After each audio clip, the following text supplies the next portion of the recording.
nasa isip kasi nila, oy pre, ba't mo ginawa yan? Tama naman. You can spell Aurora without aura. Oy, Tama. ibang parang... Okay, sige, yun na yun eh. Pumasok na lang tayo dito sa ating drafting phase of game number 2. Nakalamang na ang Aurora Gaming kanina. At mukhang mananatili ata sa... Actually, nagkapalitan ata ng sides dito. Aurora Gaming in the blue side right now and Tlph ang nasa red side. Yeah, laki ng threat ng Aurora dito, no? Threat, yeah, there you go. May threat kasi ng CC first pick sa side nila, pero both teams they understand the offerings na nilalatag ng ating mga coaches. Arden and CC both gone, so we go back to the typical Lancelot, YSS, Phobius, Baksha, Zushin, and then maybe I would say the wala na pala yung Farsa, never mind. Yeah. Palitang Lancelot Yusenshin para ng gusto kong makita dito if ever. Pero yung Baksha, ina-eye out ko na pwedeng tanggalin dito ng Tlph. But so far, nakikita pa rin naman natin na yung trend ng utility junglers ay hindi naman totally na-eliminate pa. Yeah. Kumbaga, nandun pa yan eh. Nandun pa yung kanilang existence, no? Medyo malungkot lang ako na ang bilis na bura ni Fredrin. Although, hindi naman ako nagre-regret kasi ang tagal din naghari ni Fredrin sa meta. Medyo 2 years din. 2 years yun, pare. Bilang na bilang 3 to 4 seasons of MPL na first pick. Kung hindi man first pick, laging present. And with the Lancelot ban, YSS is available to take para dito sa Aurora Gaming. Pero tandaan natin, sobrang contradicting ng stats para kay YSS dahil kung 100% sa red side si YSS, 0% naman sa blue side ng YSS. Minsan stats don't lie eh. Parang hindi naman sinasabi namin totoo yun, pero parang ganun na nga. Kapag ikaw ay naglaro ng YSS sa blue side, ang kalaban mo, numero. Oo. At hindi lang numero, no? Pwede rin Kalea plus something. Kalea plus Farsa. Yung numero na yun, mukhang may balak pa sa akin si Idol. Wala namang Farsa, pero Kalea is open. Kalea Phobius definitely could be picked up on the side of Tlph. Knowing na wala rin kasi yung Zushin, now you're confident to take up the Kalea Phobius. Kasi ang comparison nito is nung series number 1 natin, nag-exist yung Zushin. So ngayon, wala masyadong iintindihan yung Tlph sa hero pool ni Yue. Pwede nilang kunin yung Kalea Phobius ng parang walang counter, basically. Pero ang tanong ay, gusto pa bang mag-Phobius dito ni Sanford after that game na parang medyo nahirapan ang Phobius na yun in the early parts? Mga Kalea Baksha, pwede pa rin dito. And somehow for Tlph, may open pa rin naman na heroes if ever they want to go to assassin route for Carl TZ. But I do believe na best option mo lang yung Baksha for now. Oh, actually. Okay, ang idea dito ng Tlph, tama ka Tina, yung flex factor ng Baksha kasi may swerve sa second phase for Carl TZ and also a better glue matchup. Kasi kapag pinili nila yung Phobius, baka glue yung isasagot dito ni Edward. Now that you see this from Tlph, medyo nakakailang na rin kumuha ng Hylos kasi may Baksha na sa Tlph. Pero again, there is still that threat from the US hero pool, yung mga Eve na kaya mag-slow down ng Baksha, hindi ganun kalaking threat yung Lapu-Lapu kasi under ka ng protection ng shield, and nandun din yung utility factor for Aurora. So there's a lot of options for them. They could actually go for a gold laner here, maybe something like a Kari, Harith. Even yung Claude, pwede nila nakawin, honestly. Oo, pero parang panag-load ang Aurora Gaming dito, medyo kakabahan na ako. Pero I think this is it. The debut of the Grok dito sa MPL Philippines Season 16 at nakaka-hype to dahil this is the revamped Grok na pinag-uusapan natin na sigurado ay nakasalubong yun na din po sa inyong mga ranked games. Napakalaki na ng AOE ng Wild Charge ngayon. Finally, masasabi ko na ang Mighty Swing, Bastion of Stone, Earthen Rampart, at Tectonic Charge. Tectonic Charge na pala, no? Hindi lang pala na-revamp ang mga itsura niya, kundi na-revamp din ng mga label. Sana all ang mga nagyahanap ng revamp na label dyan ay mahanap nyo na. Kami dito, medyo masaya naman ata kami dito sa ating mga ganyan. Kasi na-revamp naman si Gra. Sayang kasi yung research eh. Sayang yung pagkabisa ng skill, di naman nababanggit. Pagka-rework pa lang sa kanya, anong skill name mo? Naalala ko na, nag-chat pa ako sa GC, sabi ko, ano ba naman pangalan yan? Earthen Rampart? Sana ginawa lang nilang wall. Parang pinalalim mo pa, Idol. Guardians Barrier nga yun. Guardians Barrier nga yun. Kaso, totoo lang, gandang-ganda ako dun eh. Yung Guardians Barrier, kaso bato lang kasi yung Nilagyan ng Graphics. bato. Oh, parang ano lang, kumbaga, binenta mo ng bato, pero ang marketing mo, Guardian's Barrier. Ayan. Pero ngayon, Earthen Rampant. Oh yeah, pero itong Earthen Rampart na to, nakakairita siya kasi hindi lamang ito pader. May slow din na nilalapag ang Earthen Rampart. Kaya naman nakakainis talaga. Kasi pag napadiran ka, sometimes you have the ability to dodge the wild charge kung malayo pang panggagalingan. Yeah. Pero dahil sa slow, hindi ka pwedeng basta-basta maglakad palayo. Ang gusto ko sa rework ni Grok is tinanggal na yan. No? Basically, di ba, umabot tayo sa era na parang nire-reward yung mga damage Grok, Oo. yung mga bumubuo ng physical damage, sure, nakakadagdag siya ng armor. Ngayon, literal, sobrang rewarding na mag-full tank ka, na maging committed kang tao at mag-full tank Grok ka. Kasi napaka-habdeme ng flat numbers ni Grok. At ang nakakinis yun, scaling yung numbers That's niya. true. At lumalaki din yung mismong model ni Grok with the armor. Nagsiscale po yan. Kaya kung nagtataka kayo na lumalaki si Grok habang tumatagal yung laro, it's because of his ability kit. Normal po. At lalaki din dito yung game for Aurora, especially nga dun sa adjustment sa kanya, especially with the first. Pero alongside with that, yung sagot naman dito for Tlph is somewhat, sa XP ba ito lalagay? Sa roam ba? Yung mga ganun pa rin yung question. Yeah. Ang gusto ko lang highlight, no? Ini-introduce tayo ng Tlph at ng Aurora sa bagong meta. Men, may Matilda ban sa side ng Aurora. Parang ilang beses na lang na-try itong matchup na ito. Pag nakagrock tayo, medyo ilang. Kasi pag Matilda, ilalabas lang sa wall, tumaatawid. Basically, ito yung new chapter ng meta natin. Parang ito yung pasilip sa mga nangyayari sa scripts. And nakakatuwa na yung ganitong klaseng information na hindi parang pinagkakait ng ating mga coaches, no? Ito yung tipo na kapag nakita nilang papunta na doon, bago pa makarating, pipigilan na nila. And this is the job of our coaches to know more than the average person and to make sure na yung winning edge ay mapunta sa kanila. Final ban for the side of Aurora Gaming. Naghahanap pa nga ng potential XP jungle. Kaya mukhang Hayabusa ang kanilang tatanggalin. Okay, for Tlph, mga options na available for Tlph, definitely he could just take up the back shot. So baka i-flex nila to hanggang last pick. Mage, ang pwede nga tignan nila dito for Sanji. Open ang Luwi, kaso ang awkward dito is may Grok and may Valentina for the side of Aurora. Kumbaga naka-prep eh. Parang ni-ready ng Aurora dito yung sagot nila laban kay Sanji. So Kimi ang kanilang kukunin. Ang masakit dyan is parang si Grok kasi kahit sa early game hirap siya kay Kimi. Medyo Kimi enjoyer yan. Bibili lang ng blade armor yan. Okay na. And at least kung in terms of counterplay naman on the side of Kimi this time around ay at least pwede kang lumipad. Pag na-Earthen Rampart ka, pwede kang mag-first skill lang at lilipad ka over the backwood. Pero tandaan natin, yung bilog ng Wild Charge ngayon ay napakalaki na kung makapag-over the backwood ka man din, sometimes and not all the time, ay maaabutan ka pa rin ng knock-up naman ng Tectonic Charge. Yeah. And even here for Aurora, ang trend na lang is somehow give Doming kahit na scaling onto the gold kasi Granger naman na yung katapat niya. Like, so Bruno is still open and as well as yung mga carry. Okay, ganyan na yung carry. And glue! Very interesting. Okay. They still went for the glue route. I thought they were gonna go for an XP na hard engage. I mean, glue is kind of an engage pero medyo mabagal kasi yung kanya magpasok and nakakite siya ng Granger and Kimi. But seeing the composition of Tlph, baka nga mahirapan sila kasi apat na last pick, parang kaya mo i-flex yung back shot pero medyo awkward na ngayon na ilagay yung back shot sa jungle since you see the glue. So medyo wala kang option for Tlph but to swerve to a different route. So there goes Fredrin. Oh my God! Kakasabi Back siya, mo lang. Fredrin! Oh, to swerve to a different route and when in doubt, lock in Brethren pare. Na-miss mo daw kasi. Kaso parang lahat sila kawawa sila sa glue men eh. I mean, ang That's dami nilang crowd control. Yes. Tapos ang dilemma nila is hindi lang yung glue yung kalaban nila dito, pati yung Grok men.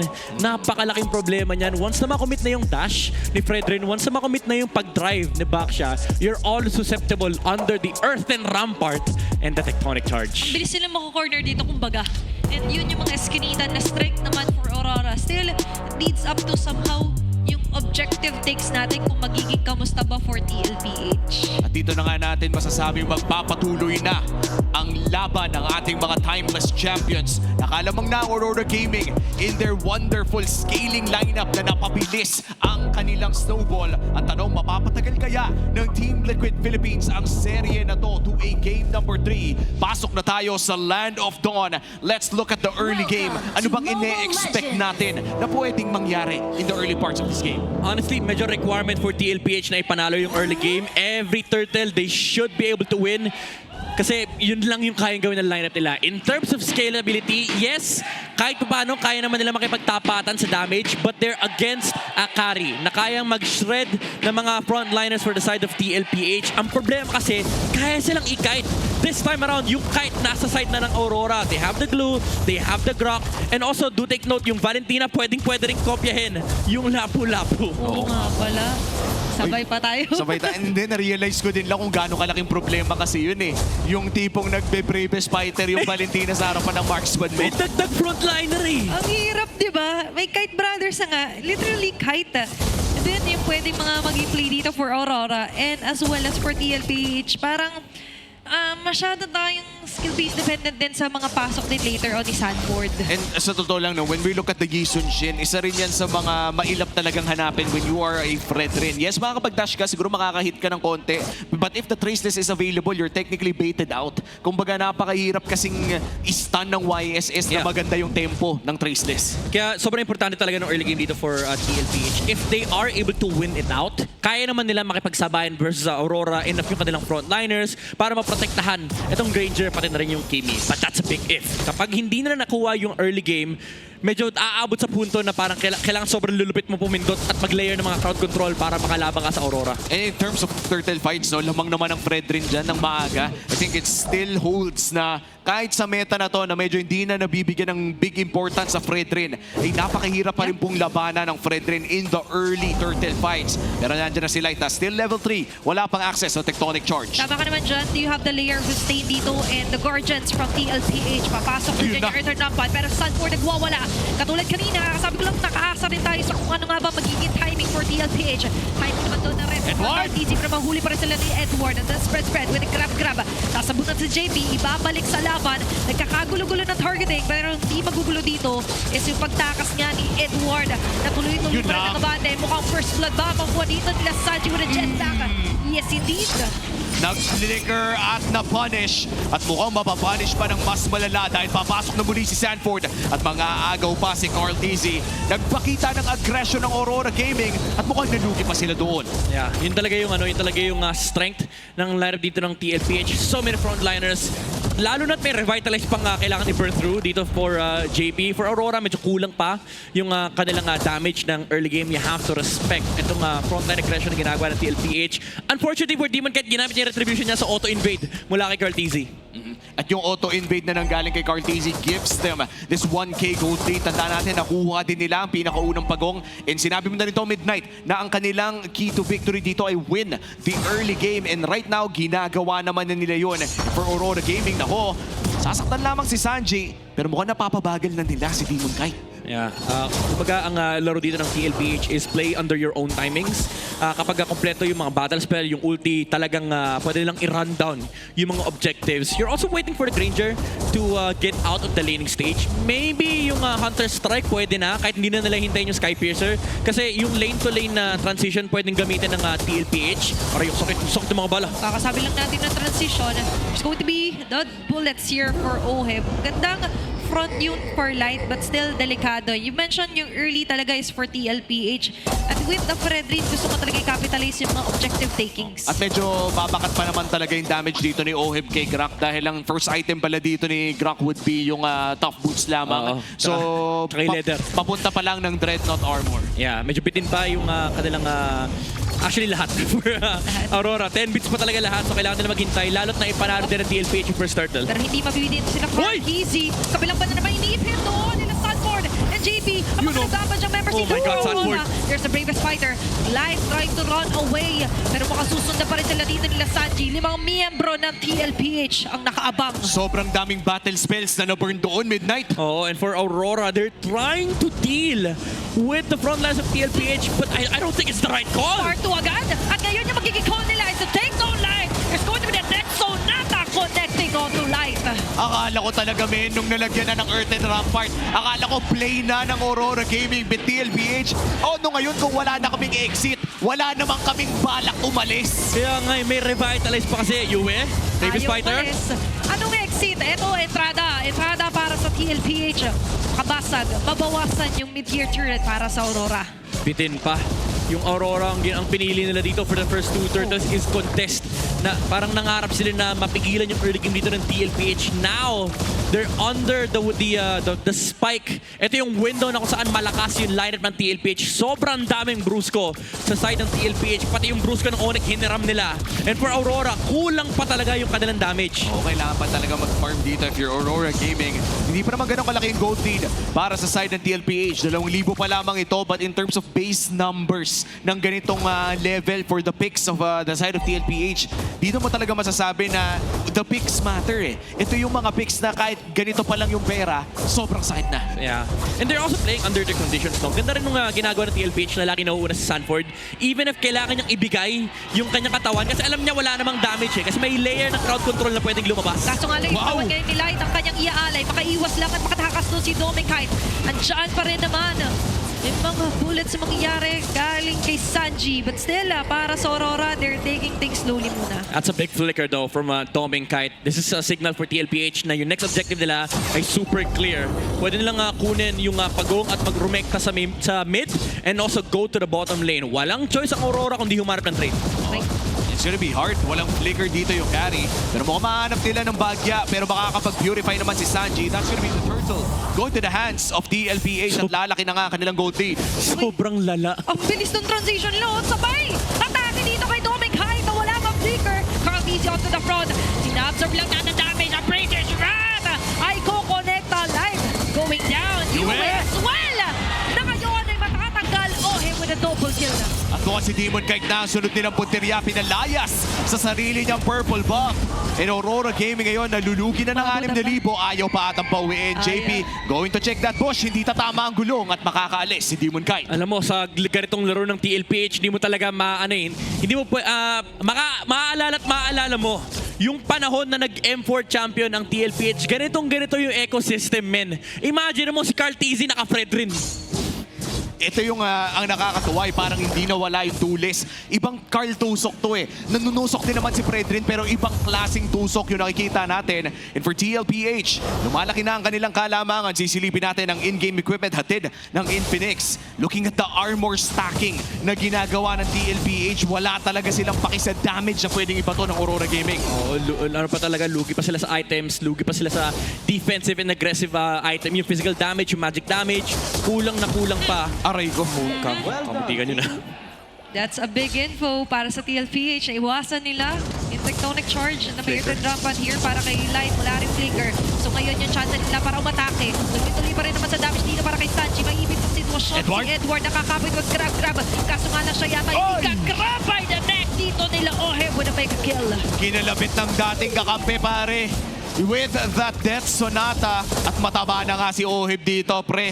Imagine, ganun kakapal yung stacks ng kanyang Skypiercer. Tinanong kanina yung mga tao anong favorite yung meta. Sabi ni Oheb, na-miss ko yung ube. Ganito sila nun. 4 Protect 1. Si Oheb yung funnel ngayon. Imagine mo, nasa ira tayo ngayon na si Oheb yung funnel, hindi si Carl. Diba? And nagre-reflect talaga heavily dito na kaya talaga ng iba't ibang variations para sa TLPH. Napapagana nila to. 0-6 by the way yung kill score natin. Sobrang tindi kasi ng na-establish na win yung lead ng TLPH because of the fact na sinubukang i-contest ng Aurora dito yung TLPH without any trades whatsoever. Kapag natalo ka, ganito talaga yung mangyayari. Death ball for TLPH. Aray ko po. Aray ko po. Ay! Solo nga ba yung kill na yun? Demon kahit makaka-exit pero duguan. Ito yung mga kinakatakutan kay Sanford, pare. Kapag nakikita na niya yung mga jungler, marksman, mage, kahit sinong mas malambot sa kanya, kahit sino, ay bigla na lang niyang ultihan ng ganun. Ganun talaga kasi kapag mas mababa HP mo, nakaupo si Sanford sa tuktok ng food chain. And TLPH, alam nila pagkain lahat ngayon mula sa Aurora. And this might just be a big push para dito sa TLPH. May Lord sa baba at kontrolado nila ang wave doon sa taas. May Holy Shield pa naman for Rora Gaming and that's gonna pop right now. Ibig sabihin yan yung susunod na mga wave ay mas mahihirapan dumepensa ang Rora Gaming. The flickers are available para dito sa TLPH. No flicker for Edward at tatamba na nga yung Lord sa baba. Will they go for a perfect game? Kusog-kusog pa rin dito ang TLPH with a 10k gold lead. Diyan yung third part. Conceal play para kay Carl TZ. Wala tatamaan masyado doon sa pag-jump in si Sanford. Pero tatamaan dito si Edward. Galing dito. Aray! Back ni Sanji. Ang unstoppable kill para kay Oheb. Tuloy-tuloy pa rin sa pagkapata dito ang cavalry as they make their way onto the base itself. At sila Light ngayon ay struggling man pero kinakaya pa rin depensa ang Lakalambase. At may top lane wave pa. Pwede na atang i-end ito ng TLPH. Pwede. Nakaabang na rin din sila Cartiz and Sanford just waiting for the next wave of minion na incoming ngayon sa may bandang gitna. Ayun o! Sanford getting on the line of fire as TLPH ngayon ay nagkakagulo-gulo man pero isa lang objektiba. Tapusin ang game number 2 na pabor sa kanila. May pag-angat na gagawin pero aangat ang TLPH taking game number 2. At natalo man sa Game 1 ang sagot ng TLPH ay a perfect game. Walang bumagsak, walang namatay. Ang linis ng laro ng Team Liquid. Echo Express, ecosystem. Oh my God. Nata-throwback ako sa mga ganitong klaseng laro. For TLPH, na-redefine na nila yung kanilang identity. Ito yung sinasabi, yung joke natin last season eh. Ngayon, totoo na siya, men. Yung Express, may UB Express mula sa TLPH. Ang ganda, no? Na-incorporate nila. Bagay na bagay yung playstyle ni OFN as well as nakikita man natin as a funnel. But still, Sanford did a grateful job din onto jumping onto the frontliners mismo ng Aurora. At ito yung masasabi ni Sanford na my turn naman. Kuya Edward, ako muna maglalabo-labo. At pinakita din naman niya na kung bakit no, napaka-importante ng mga ganong klaseng XP laners ngayon sa loob ng ating meta. But overall, who would have thought a perfect game with a 12k gold lead ang makikita natin mula sa TLPH? Sobrang dominating naging performance dito, especially from the MVP of our game, Carl TZ on the Fredrin. Immense pressure yung nilagay niya sa mapa. Gusto ko niya highlight at one point, iniiwan niya yung turtle kay Oheb.